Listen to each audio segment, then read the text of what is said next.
Good afternoon, everyone. My name is Lana Carlip, and I'm the Vice President of the NATO Association of Canada, as well as the Interim Executive Director of the Association in the absence of our President and CEO, Mr. Robert Baines. The NATO Association is a charitable, non-governmental organization dedicated to informing Canadians about the value of security and the importance of NATO. Most Canadians don't give a second thought about their peace and security. The NATO Association strives to remind our listeners of just that, and how this is possible through Canada's collaborative alliance dedicated to maintaining mutual defense and peace. As part of Canada's contributions to maintaining peace, we connect with our allies, and today we are going to have a discussion about Finland's view of European security in light of its first anniversary of being a member of the Alliance. Taking us through the discussion will be Bogdana Torbina, Arjun Yanglam, and Christian Rutherford, three key members of our team and the Association of Canada. After some prepared questions, we will be opening the floor to questions from our live audience on YouTube. So if you're watching, please start typing in any questions you may have while the ambassador delivers a speech. And if you're watching also, please join our channel for future audiences. Before I pass it off to Bogdana and Arjun and Christian, I should remind you all to subscribe to our social media channels and join our membership in supporting Canada's role in NATO and the rule-based international order. With that, Bogdana, Arjun, and Christian, please take us away. Thank you so much, Lana. Hello, everyone, and welcome to our series of events celebrating NATO's 75th anniversary and the member states of the Alliance. My name is Bogdana Torbina, and I'm the Chief of Staff at the NATO Association of Canada. Hello, everyone. My name is Arjun, and I'm an Engagement Coordinator at the NATO Association of Canada. And my name is Christian Rutherford, and I'm also an Engagement Coordinator at the NAOC.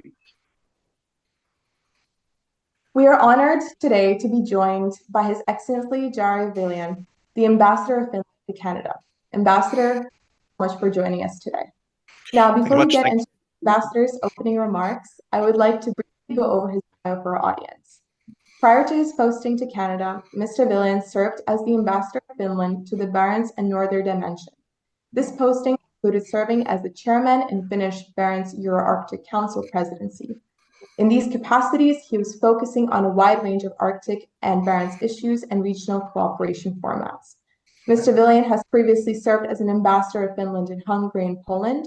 He has also served as an ambassador of the European Union, as the ambassador to the Council of Europe, as well as the ambassador and senior advisor for Arctic policy at the EU Commission and President Jean-Claude Juncker's in-house think tank, EPSC.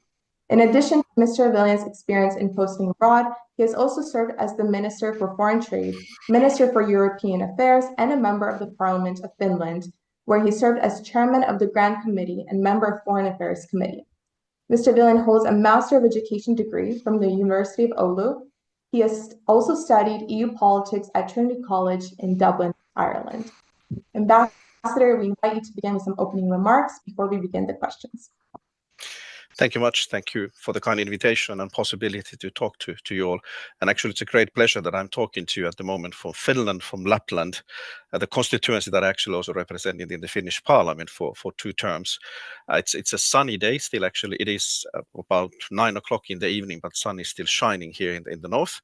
And I'm 15 minutes away from Sweden, so I'm exactly in the border of 2 new member states, Finland and Sweden, of the NATO. I think it's interesting to talk to you, and it's a great pleasure to talk to you now at the moment, seeing of what happened in Russia, seen in the news today what is going on in the Ukraine at the moment, and particularly trying to put in the perspective what it also means to Finns and also to Canadians, and how security is challenged and how the security situation is changing in there. I probably will be talking to you during the presentations a question very much about the Arctic security. This is of course something that Finns are very keen on. It is crucial issue to us. But I believe also that, especially seeing the latest Canadian paper concerning your own security and defense policy, which just came out, the Arctic, for the first time, to my understanding, has been really on the loop, also on the Canadian security policy questions. And that is, I think, the issue that we should focus very much also today. The Arctic security is changing profoundly. The fact is the climate change as one of the key concerns of that and consequences to that. The North Pole will be open for the seafaring, whether they are Russians or whether they're even Chinese ships and vehicles that can come over there. And of course, the fact is that when you look a bit beyond the battle lines in Ukraine, one of the biggest concentration of the Russian arsenal is actually in Kola Peninsula, only a few kilometers away from the Finnish, Norwegian, and even the Swedish border in there, where they have the nuclear submarine fleet, where they have the intercontinental missiles, ballistic missiles there, but they also have the Air Force components that are reachable even to the North Atlantic, even up to the Canadian territory in the high north in there. So maybe just for these few words as a teasers, if I would say, we can go straight to the discussion and debate. Thank you. Thank you for your opening remarks, Ambassador. Finland first began taking part in the Partnership for Peace program in 1994. In 1996, it contributed a battalion to the NATO-led peacekeeping force in Bosnia, and since 1999, around 7,300 Finns have served in NATO's KFOR operation in Kosovo. From 2002 to 2021, Finnish soldiers worked alongside Allied forces in Afghanistan, first in the International Security Assistance Force ISAF operations, and then in the Resolute Support Mission. Finally, Finland participated in NATO's advisory and capacity building mission in Iraq. Following Russia's full-scale invasion of Ukraine on February 24, 2022, Finland submitted its official application to become a NATO ally on May 18th of 2022. This year, on April 4th, Finland celebrated its first anniversary as a NATO member. Can you please talk a little bit about the history of Finland-NATO relations, Finland's journey to becoming a member, and how you see Finland's contributions evolving in future, particularly on the question of the security threat coming from Russia, and as well as you have mentioned in your opening remarks, the securitization of the Arctic? With pleasure. Maybe starting a bit further back, about 700 years back. The fact is that for Finland, the security concerns what we have had always come from the east. We were 700 years part of the Swedish kingdom and always forming the Swedish eastern frontier in there.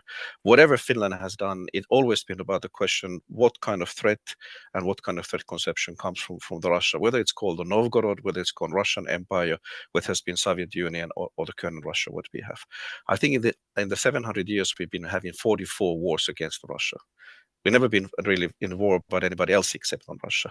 So the fact is that the Finland has been born and it's in our DNA to be concerned about our security and especially the policies what our neighbor, the big neighbor is doing in there. And the fact is that for the first time in Finnish history, I would say, the decision of the NATO membership was done and decided first by the citizens of the Finns, and it was followed by the government officials, by the government and the president as such. When the Ukraine war started, all delusions or all hopes what we had concerning trying to have some kind of relation with Russia would be based on the mutual respect and also predictability and continuity of the relations was gone. We had the neighbor who has been proven that there's no limitation of aggression and there's no limitation what they can do, and particularly the fact that they were putting conditions and they would be informing what kind of decisions the neighbors can have and what kind of relation they will be able to do that.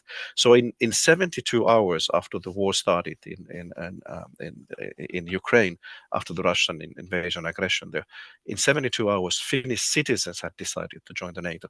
They had drawn the conclusions that only way to secure our future, our children's future, our grandchildren's future, is to join the NATO. And it was done, which I really raised my hat, it was done with the fact that open and free media, and based on the discussions, debates that was ongoing in the television, newspapers, radio for 24/7 in the beginning of the war. It was the analysts, it was the diplomats, it was the researchers, NGOs representatives like yourself, who were giving the people's the views and assessments, and they decided, and then they started talking to politicians that you have to do that. Finland took about 3 months to process the decision. The democratic legitimacy was formed in the fact that Parliament had a very in-depth discussion and voting in the Parliament, which was out of the 200, I think 7 deputies were only voting against the NATO membership. So it was a decision that was unifying the nations, which has very, very strong consensus support behind that. And it still has. Actually, Finland today is a country that has one of the highest supports for the NATO. About 80% of the Finns are supporting the NATO membership. And actually, interesting to tell you, 80% of Finns are also seeing that we have to fight against all odds, even if the conclusions results is uncertainty. So the will to defend our country is extremely strong. And I would say, and I think it's good to say to you, we don't feel threatened at the moment. Finland probably has never been as safe as it is today because we have been always preparing for that, and because the fact that we see the NATO membership, also the NATO members are partners who will be supporting us in the case of crisis if something like that would come. It was also interesting to tell you that as Second World War changed profoundly so much in the Europe and led the consequences that Cold War and everything what happened after that, Finnish relations with Russia was very much based also from the Second World War on the fact that we were one of the few countries, if I would dare to say, the only country who were involved in the war against the Russians, where Russia was not able to conquer. The fighting in 1944 in Tali-Ihantala, which was the biggest land battle in the whole Scandinavia, ended up with Russian defeat, and we were able to stop Russian aggression, which gave us the possibilities to peace treaty with Russia when Russia was rushing to the Berlin.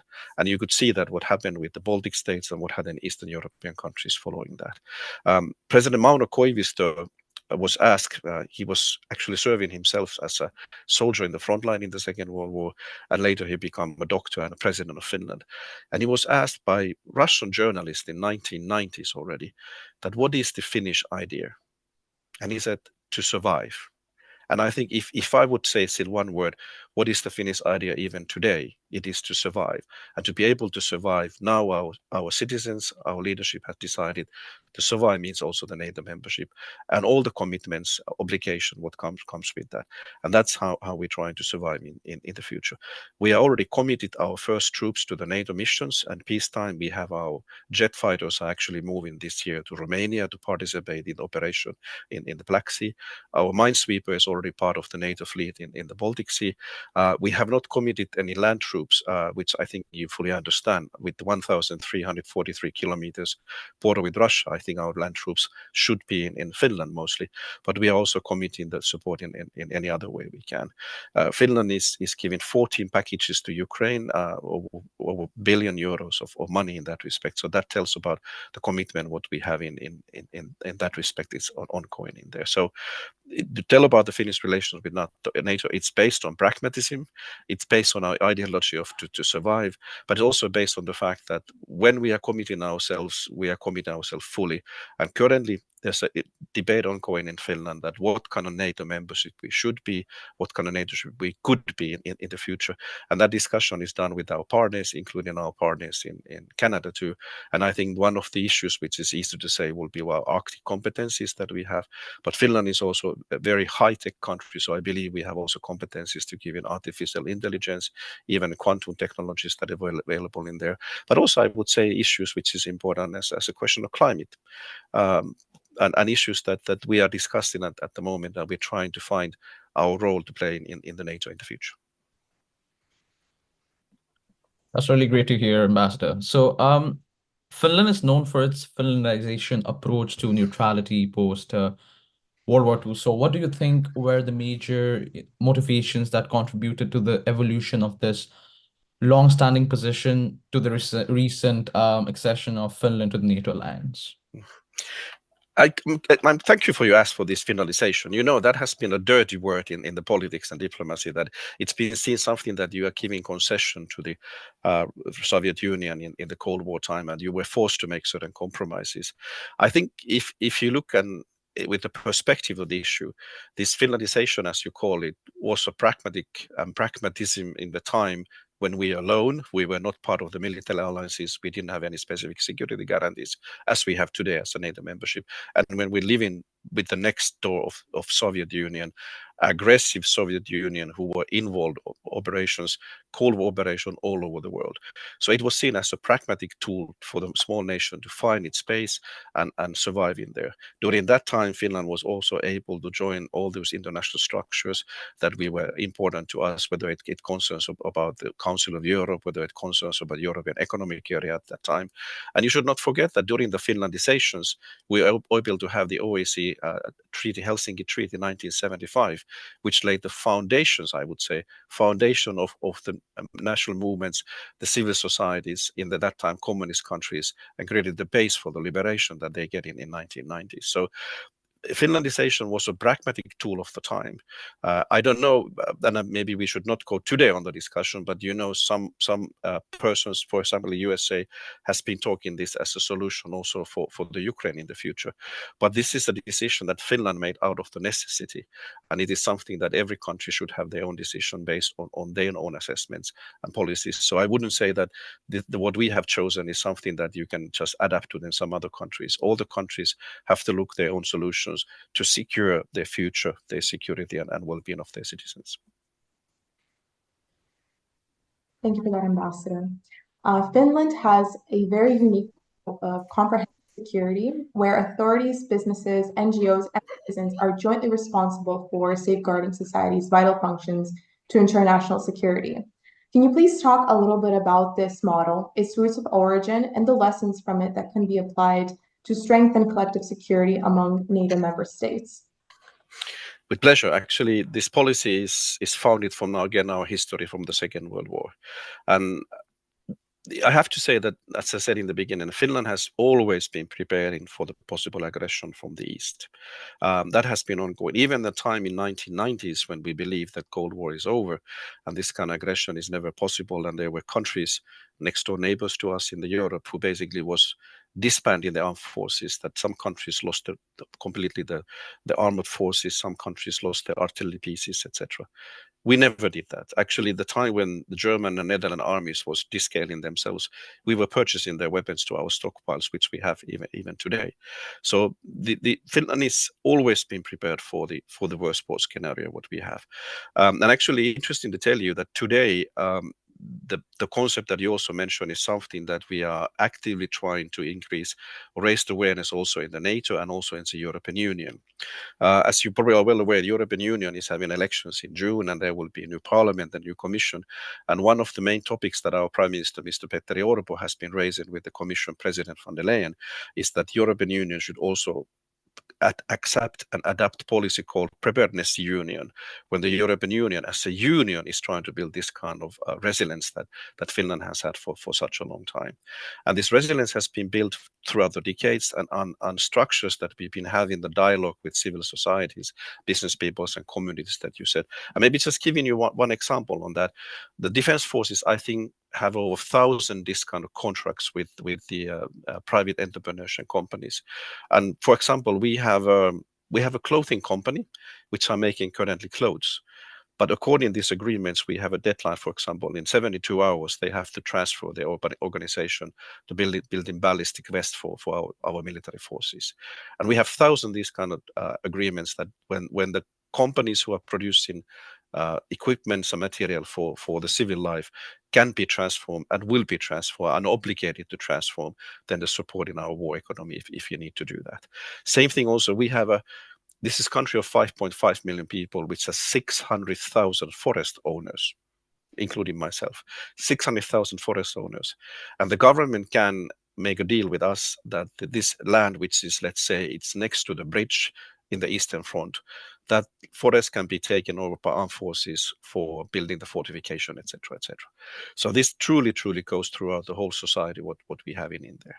And if you put, there's a certain scale that concerning the war economy preparedness that you have from 1 to 10. And I think the Russian society is going very much to the 10, when the whole Russian society is only about the war economy. Following the Russian aggression to the Ukraine, we are now on the level 3. Which means that we are prepared, we are increasing our preparedness, and we are increasing production of certain type of material, including the ammunition that we are needing and Ukraine is desperately needing in there. So again, it comes back to the history, back to the experience we have, back to the common view of our society.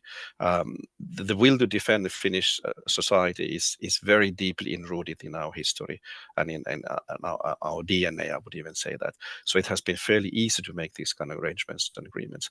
And I think that one of the contribution we can give broadly to the European Union, to NATO, is really raising this awareness that it doesn't change your society. Your society lives, but the question is, you should not be naive that you have to be prepared for the certain issues. And this is something that we, of course, also talking with the Canadian authorities and telling what we've been doing, and if the Canadian can adapt some of these same kind of approaches in the issues, taking account particularly the current situation when we are depending more and more in our green transition with the precious raw materials with Canada, and actually we in the Scandinavia, Finland, Sweden and Norway are possessing at the moment, with the European Union needs more and more at the moment. So these are also the issues of security of supply that we can talk a bit more in the later. Thank you, Ambassador. Last year, Finland committed to spending 2.3% of its GDP on defense. An amazing commitment from a new member, very inspiring. What strategies or best practices do you think you could suggest to Canadian leadership who might be trying to push Canada in that direction to meet the 2% spending goal? That's a very sensitive question that you're putting forward to me. Well, of course, we are very pleased with the fact that the current defense policy plan, the plan is going even up to 1.76. I was recently in Ottawa in a panel in the Military Museum. We'll discuss it with US, British ambassadors and your Deputy Defense Minister.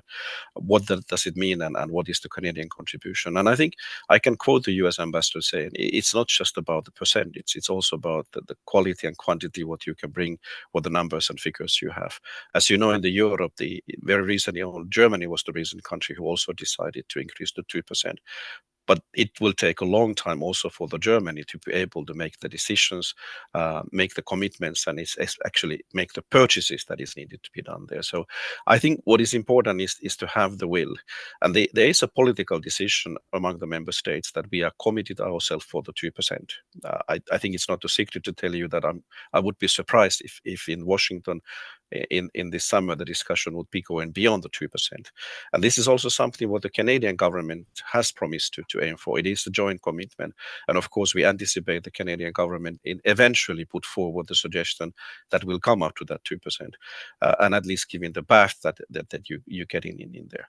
In our cases, and we understand in every single country, there's so many other issues that is important too. But I think the fact is that it's always cheaper to prepare yourself for the war than go to the war yourself if you have to go in there. So why Finland is willing to commit this 2% probably is, of course, the history. It's probably of the geographics, because we are next door neighbor to the Russia. We can see. Sorry, just a second. I will have to switch this off. Voila.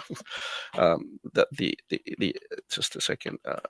I'm trying to take this phone off so it doesn't ring here. So the 2% that we have is based on the fact that close proximity there, but it's also based on the situation that the people are well aware about the security risks. And I think you ask about what can I suggest to the Canadians is, of course, your politician to talk with the people also about the security. I do understand you talk about healthcare, you talk about education, you talk about carbon taxation, but you should also talk about the long-term perspective, the security, what you have. And I think the awareness raising on security is important. Another issue which I think is important, and this I'm using an example to my next door neighbor, Sweden. Swedish government has announced as a part of its own NATO membership, they will actually include in the curriculum of the school programs the education on NATO. What does the NATO means? It is the most successful peace operation in the history of the mankind. And I think this is also important. And I would really more than happy to see that all our member states would also have awareness about the history of the NATO and what it can mean actually in a longer perspective to us. Bringing the education training to schools, the young decision makers, that how they see the security and what tools we have to try to provide more security to us. I totally agree, Ambassador. So Finland has developed this very strong security force with powerful equipment and a growing domestic military industrial complex. Finland has been exceptionally successful at maintaining high levels of manpower, especially among its reserve personnel that number to about 900,000 total, ranking 9th globally.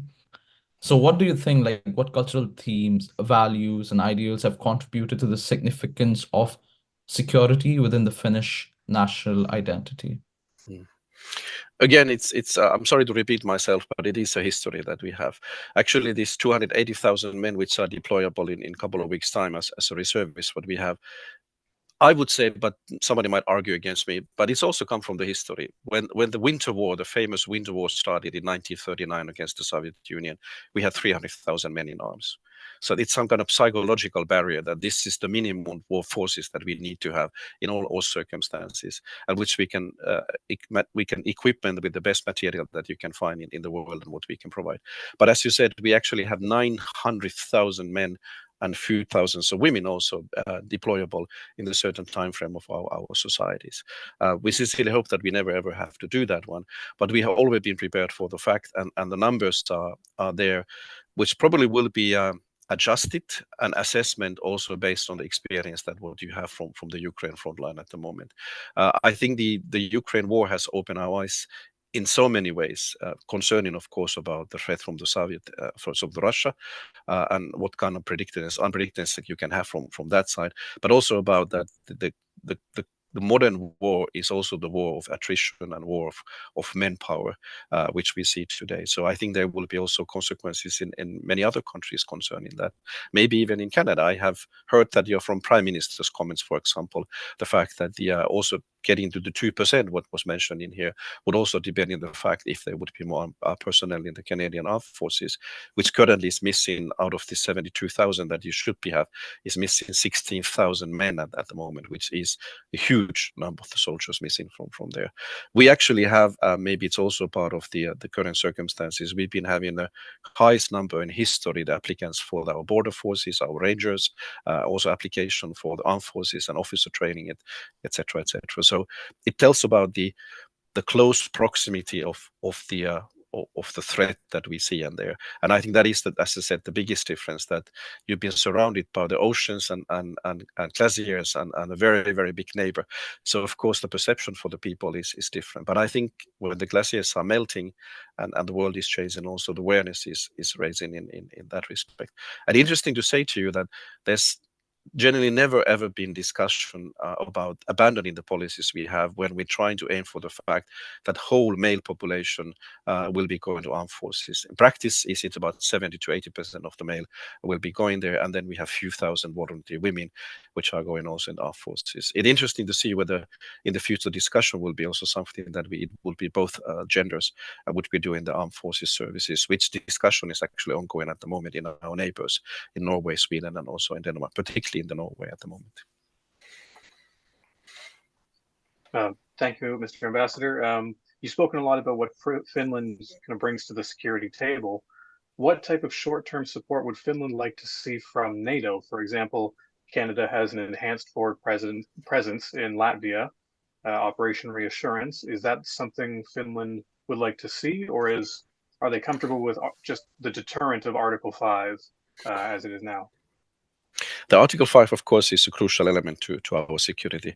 But Finland has not requested, and I have no information that this kind of request would come, that we would need to have a permanent NATO troop presence in there. As been discussing here, we are well prepared. We have enough reserve forces. We have enough troops at our disposal at the moment. Not that much that we would be willing to commit them other places, taking the account, as I said, the circumstances what we have. We are very happy and satisfied with the Canadian government commitment to the Latvia. I actually had the rare privilege to see those troops myself last summer. I went to see the places, and I even talked to the soldiers, and I have enormous respect to them.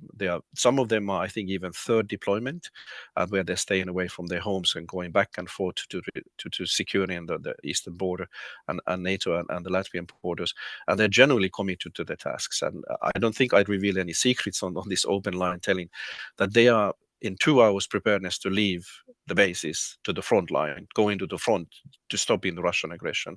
And they have enough material for 72 hours of intensive combat. 72 hours. After that, it depends what troops are coming to help them.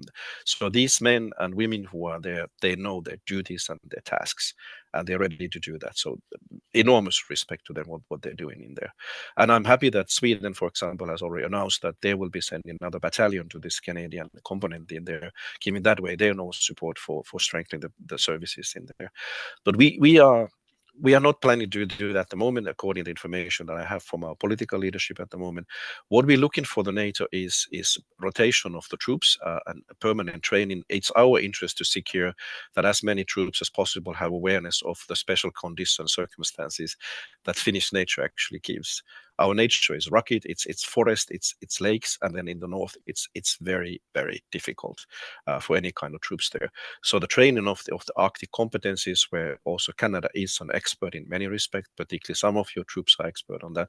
And the fact, of course, to preparing ourselves with the necessary material, as been seen from the Ukraine, it is a crucial element that we have adequate material in the right places. And especially for the Canadian, which I'll be repeating also here, I said, for us it's crucial to secure the supply lines from the North America to the harbors of the North Europe.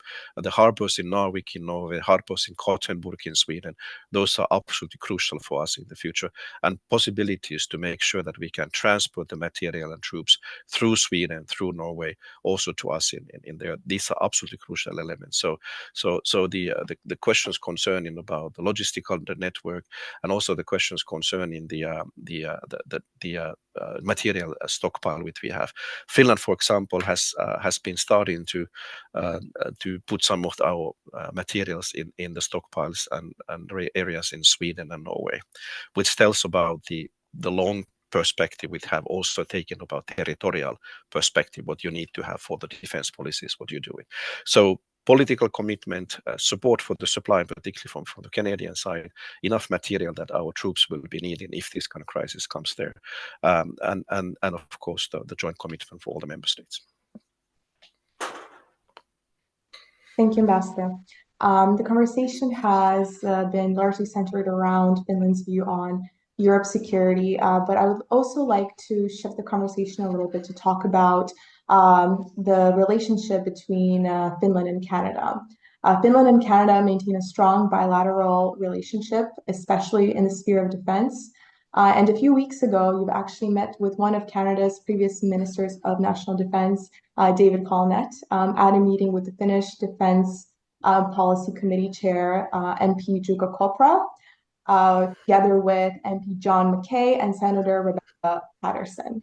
Can you talk about the Finnish-Canadian bilateral relationship and on deepening cooperation with Canada as NATO partners, particularly on the question of the Arctic? I can even start without the Arctic first. Are you well aware that in the future the Canadian fighter pilots will be trained in Finland? Actually, Canadian Air Forces has made a deal that some of your fighter pilots will arrive into our airspace to practice with the Hawks before we all will be training together with the F-35 fighters. So this is just one sign of how our relations are quickly developing and how we are having a partnership in the levels that you could even imagine in some years ago, or even some months before what happens in there. Second thing is, of course, which is absolutely crucial to us, and I see also crucial for the Canada, is the cooperation concerning the Arctic icebreakers, and especially supporting your naval procurement program that you have at the moment. Some time ago, the Davie shipyards from the Quebec bought the Helsinki shipyard, and it's now under Canadian ownership. I see this as a strategic alliance formed together. Now we have under Canadian ownership the competencies of building probably the best conventional icebreakers in the world. This will be crucial to you. It will be crucial to your security in the future, particularly in the high north in there. But I see it's a much broader consequences. It is something also for the whole NATO alliances. And if you can dream and wish, why not this same example would be given the Navy would be helping also the US Coast Guard, an American aspiration, what they have in the Arctic, and particularly securing the sea lanes and securing the seafaring in the high north in there. So we have a surprising cooperation in the Air Force sector. We have a strategic partnership in the naval sector, what we have in there. And then, of course, comes generally speaking about the competencies in the Arctic. In your defense policy review, very much emphasis is put in particularly building the infrastructure and support bases that what you need to have in the north. At the moment, if you send the Canadian frigate in the north, it has to come back to the Quebec or whatever bases they have, because you cannot resupply them in the north in there. So I think this is the genuine question, that what we can do together to secure the conditions for the troops to operate. Then they're building the necessary infrastructure in there, which includes just basic facilities, airstrips, housing, whatever you needed to have, shift facilities, etc. And then sharing the competencies about the troop deployments, that what kind of troops you need for the specific circumstances and areas what you have. And then, of course, in the longer perspective, we're looking also for the possibilities to participate in your procurement programs that you will be having in there. We are actually making one of the best armored personnel carriers in the world at the moment. We are actually, the Latvian troops that you'll be supporting in Latvia will be equipped with our APCs, which have been combat proven even in Afghanistan. And of course, we are negotiating the same kind of deals also with the Germany at the moment. So this might be also something also the interest in the Canada in the future. In the European, in the NATO, we also have a programs concern in trying to make the new generation, especially for the Arctic mobility. I think this is something that we generally have a common interest to see together what we can do there. And then coming on the high-tech sector, as I mentioned to you, that your Prime Minister raised also your competencies and artificial intelligence and also concerning quantum technologies. So I think these are the areas that we should open-mindedly support and study together, that what can be done there. We are in the first phases, that has to be saying. As I said, we've been only 1 year member of the NATO, and we're looking for all of the areas that in open-minded in there. One of the areas that I can tell to you, I've been very strongly trying to argue with my government, is that there's a NATO Center of Excellencies for the Climate Policy in Montreal, and we believe, and I believe strongly, that Finland should join that organization as soon as possible. That is also one which is absolutely crucial, because it also assesses and analyzes the climate change in the Arctic areas. And I do hope that in the near future we would be having the possible decision in Finland to join UN also in that area of cooperation. Thank you very much, Ambassador. So with so many challenges facing NATO, what do you see as a possible area of improvement of the alliance, and what might be some of the responses to that challenge? This is the question you should ask the politician, particularly that where we're standing at the moment. I think will be answered to some of these questions you put forward, particularly in the Washington summit, where NATO is making commitments for the future, and NATO is looking, of course, in the crystal ball that what we have in. I think the immediate challenge, of course, what we have is concerning the security in the Ukraine, future of the Ukraine, and also the defense of the Ukraine, and what we can do as alliance to secure their success in the defense policies in there. That also implies, of course, to the European Union, that we also need the strong European Union participation for the rebuilding, reconstruction of the society. The resilience of the Ukrainian society is generally unbelievable. At the same time, when nation is in the war, they're making unbelievable innovations, and also they're rebuilding their society, and they're also making the society ready for the European Union membership, which means generally legislative programs for improvement, fighting against corruption, for example, improving the rule of law mechanisms in there. So I think what we need to have, of course, is continuing to make strong commitment for our joint security, looking, of course, to Ukraine as a global security question, but of course not just in that direction. Of course, we have also challenges in other fronts, like in Canadian concern, of course, the Indo-Pacific area. What are we doing there? And I think that NATO should not also forget the global South. It is a global challenges and global security challenges that we're facing at the moment, and particularly our way of life and our idea of democracy and rule of law are challenged all over the world at the moment. And NATO has the role to play also in that respect. It is a defense alliance, but it is also policy alliance with the member states which share the same values and principles.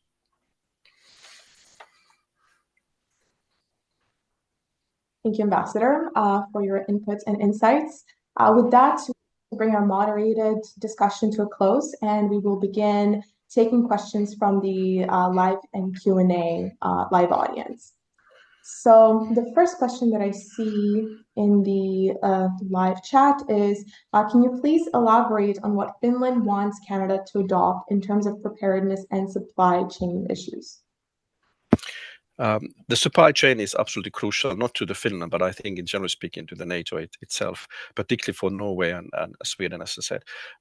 Making sure, and it's interesting to come back in the history, which I've been talking maybe too much already today. But if you look in the Battle of the Atlantic, what Winston Churchill said once, the biggest fear he had during the Second World War, that Germany would be winning the U-boat war and would actually break the back of the Allied countries by not allowing the Americans or Canadians supply the Europe with weapons and material, whatever they needed. I think we're exactly the same thing. The biggest threat that we see, broadly speaking, is Russian submarine fleet being able to prevent the supply chains that comes from the North America to our harbors there. So your naval program is a specific interest to us, whether it concerns, as I mentioned, the icebreakers, which would secure the seafaring in the Arctic conditions and there when the winter is, but of course also your program concerning the new frigates, which will be able to provide the security for the vessels which are going there, and of course also your submarine program that Minister Bill Blair has been recently speaking also, the fact that submarines are the one who are best hunters against another submarines that you have. And I think especially your naval program is something that is a specific interest to us to make sure. I don't know whether the Canadian youngsters remember the fact of the history that after the Second World War, Canada had the third largest navy in the world.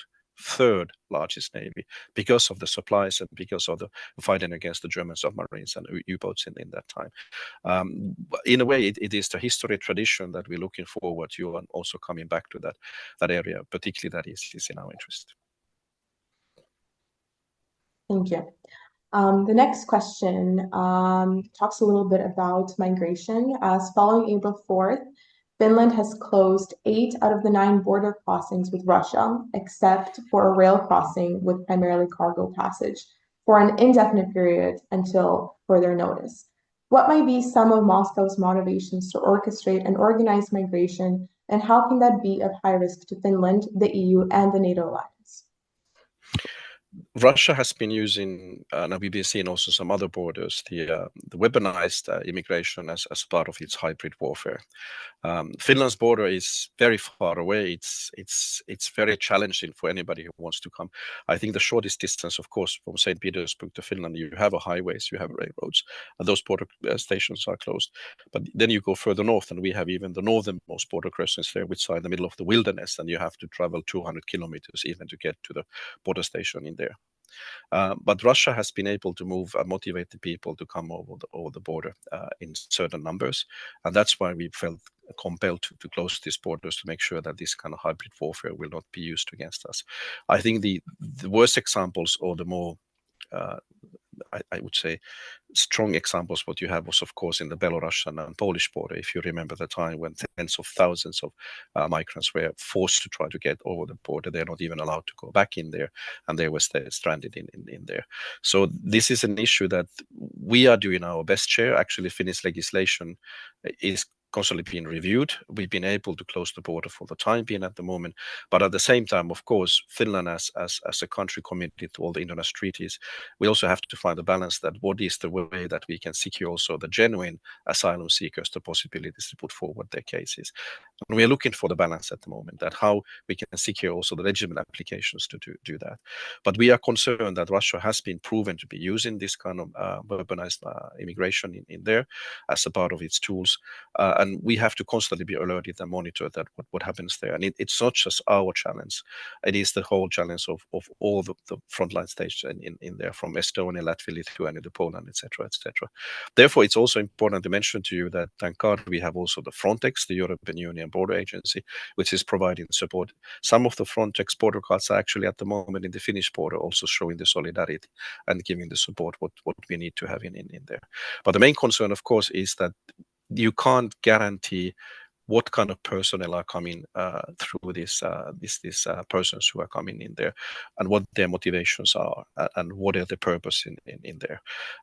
We had one example before that when some people were trying to go over the Russian borders a few years ago, and that was like a wake-up call to us. And we know that this can be happening again anywhere in the eastern border that where we have. So therefore, we're looking for our national solutions, which are based on our legislative traditions, but looking also for the common solution by the European Union and NATO, how we can deal that and how to be prepared best for this kind of challenges that are coming, and which has been also proven to be used by the Russia as part of its hybrid warfare against us.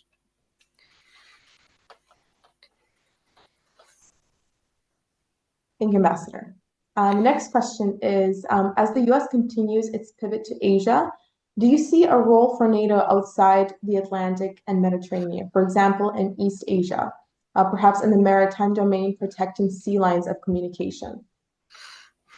This is, of course, a decision that NATO member states have to make it themselves, whether we see that we have tools and whether we have something additional to be given based on the already existing commitment that countries have specifically in the Pacific area or in the Mediterranean, etc., etc. And also that I think it's important that we are not competing with each other with other organizations we have, but it should be complementary, that what kind of competencies NATO can give, where it can be best suited for the various purposes and operations that we have. European Union has a very big role to play, particularly in the Mediterranean areas. We are well aware of that. And EU has actually tools available for that much better than NATO in certain circumstances. So I think it's important for the member states to take care of all of the member states' security concerns that we have. Finland had to wait for 1 year to become the member state because particularly for the Turkish concern that how the North and Arctic security challenges are related, also the security challenges what they have in their areas, including of course the challenges concerning the Iraq, Syria border area, and also concerning terrorism threat which Turkey is constantly imposed at the moment. So I think it's important taking into account all the member states' concerns what they have and trying to find the balance and also making sure that the NATO is better and best equipment to respond in that challenge. So I don't think there's a clear answer to the question you mentioned. It is depending very much about how the member states see that. But I said in the beginning that I do see that NATO can play a role also broadly in the global arena and perspective. It depends exactly also first the NATO member states, but also the recipient countries. I don't know what kind of reaction, for example, in the global south would say, and if NATO would be offering its services in certain areas concerning the security. But for example, I can mention the fight against the climate change is also something that is a NATO's interest, and there might be competencies that we can offer in that respect, or it can be something else, fight against terrorism, and areas where we can find the common ground in there. It depends very much on the circumstances. It depends on the political will on the both sides, and also the initiatives of the member states and how they see the role for NATO can play there. Also interesting to see that, I have to tell you that what kind of role the new Secretary General of the NATO will be taking in that, how he or she will be seeing the situation and NATO's future role, that because this change is eventually happening, most likely in a few months' time, we will know who will be leading the NATO in the future and how he or she will be then taking over the duties and define also the role of the future NATO. We have a few questions going back to the question of the securitization of the Arctic. How do Arctic countries balance the need for other countries to research the Arctic while maintaining surveillance to avert anti-state activities? It is interesting to tell you really that in my previous capacity before I came to Canada, I was basically leading the European Arctic cooperation. I was working very closely with Russia before the war started. And actually, I can state even today that before the war, the cooperation between Russia was very good in the Arctic. We had a common views concerning the challenges on the climate change. We had a very much similar kind of views about the challenges on infrastructure and environment protection in the area, and also for supporting the youngsters, especially the indigenous populations, their rights and privileges to survive and to have their livelihood also in the future in the area. This all, of course, changed in one night when the war started, and my organization that I was leading, the Barents Council, stopped immediately the cooperation with Russia. Arctic Council is the one that is one of our tools for the governance of the Arctic, and it's trying to find its own balance at the moment. As you probably are aware, they are considering opening a limited cooperation with Russia, particularly concerning the research cooperation and having the data that we need for the climate change, etc. This is up to the member states to decide, and of course, I think this is something that we have to see whether it works in practice or what can be done in that respect. But the Arctic is an increase in importance to us for strategic purposes because of the security issues. As I mentioned, the biggest concentration of Russian military power is actually in Kola Peninsula at the moment. And that, by the way, I think it's fair to say that military strength that Russia has there is particularly directly towards the North America. It is the ballistic missile. It is the nuclear submarines with the ballistic missiles. It's Air Force capabilities with their strategic bombers, etc., etc. These are meant for challenging particularly North America and EU and USA in that respect. So that is something that we have to take into account. Second thing, as I mentioned, is of course the climate change that we have, and what kind of consequences it had. It will profoundly change the military would call the other operations in there. If it's, for example, the sea lanes will be open in the summer months over the North Pole, giving, for example, the Chinese fleet the free movement with their vessels, submarines over the North Pole in that respect. Then also it is the question of these absolutely crucial raw materials that what we have and what we need in the future, which are only available in that areas, and areas where we can control, and also areas where we will set the examples. We'll be leading by the examples what we do, also concerning the legislations and health and safety standards what we have.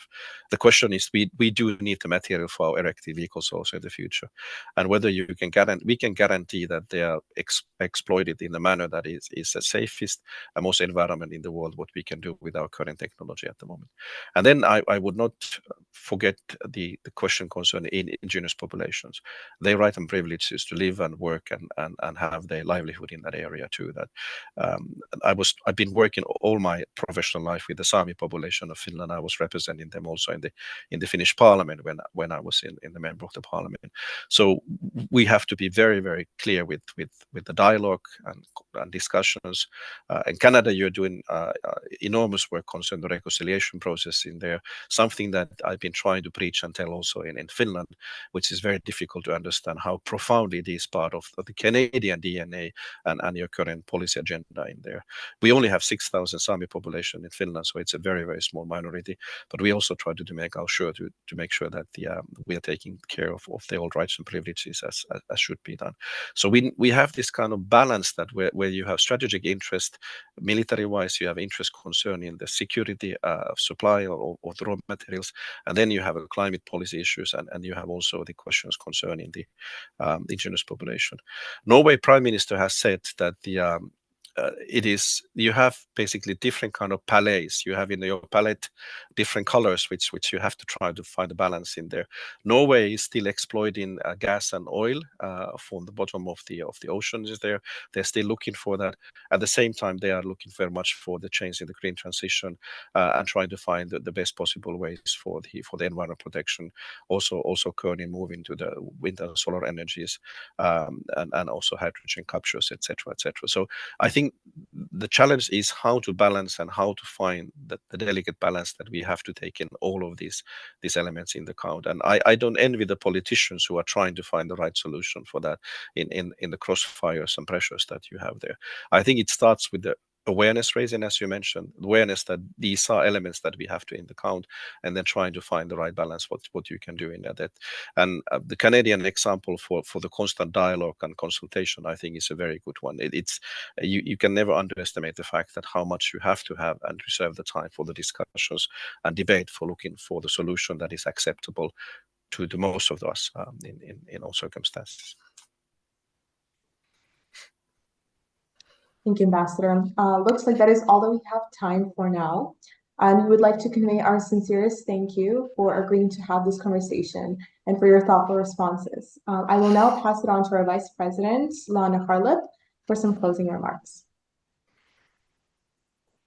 First of all, Mr. Ambassador, thank you kindly for your time, for squeezing us into your ridiculously busy schedule, I'm sure. We really appreciate the candid remarks and everything that you've shared with us. I definitely am looking forward to learning more about the Canadian pilots training in Finland. This was very, very new information for me, and I'm very much looking forward to reading more about it. And thank you for reminding us all how fragile security is. I think one of the things that Finland and Canada definitely do have in common is how comfortable our citizens are, and how entrenched they are in their daily go about life, and how many of them don't always realize what happens behind the scenes to keep us all safe, and the security and international work behind the scenes that goes into keeping our lives as it is today. So thank you for that. Key takeaways about raising awareness and finding balance are huge highlights, and I hope everyone listening, particularly our younger generations, really heard your words on that. I loved hearing about the school programs and the education and training that Finland incorporates. That's Sweden. Oh, sorry, Sweden. Sweden, yes. Sweden incorporates. I actually made a note on that, and I'm looking forward to learning more about that. I'm sorry, I don't know what's happening outside.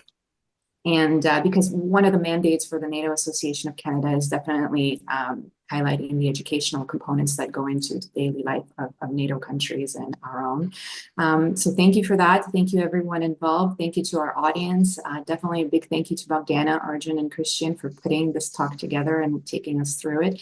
And we definitely hope to see you again, Ambassador, perhaps face-to-face next time, and building an event around you personally when you're back in Canada. Thank you, everyone. Would be a pleasure.